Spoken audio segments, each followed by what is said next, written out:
পবিত্র হইলাম। কংগ্রেস থেকে টিএমসি ছিলাম, টিএমসিতে বাঁচলাম। 200-500 টাকার লোক দেখে মিছিলে নিয়ে গেছিল, তেলও দেয়নি। সব নেতারা তেল দেয়নি, কিছু দেয়নি, ফালতো। আমরা 20 জন ছেলে গেছিলাম, আজকে আবার টিএমসিতে মায়ের ছেলে মায়ের ঘরে ঘুরেছিলাম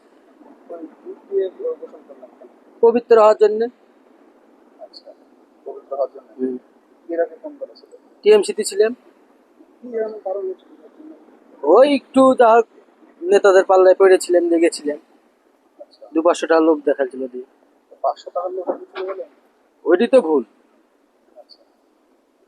আজকে আবার কার হাত দিয়ে দলে যোগ দিল? যে আমাদের মেম্বার আছে, প্রধান আছে, অঞ্চল সভাপতি আছে, সবাই আছে, ওদের হাত ধরে আবার যোগদান করলেন। কতজন? আমরা মোটামুটি 30 জন যোগ দিলাম। কোন এলাকায় এটা? দেবটিপাড়া। কি মনে হলো যে অফিস আসতে যে শ্রমিক হাসান যে মানে কাজগুলা করছে, অন্য পার্টি তো করছে না, তাই আবার ঘুরে এসলাম। হ্যাঁ, পবিত্র একবারে দলে ঢুকলেন। দল পবিত্র, তাই পবিত্র হয়ে ঢুকলেন। মামুন, মামুন শেখ, বাড়ি দেবটিপাড়া।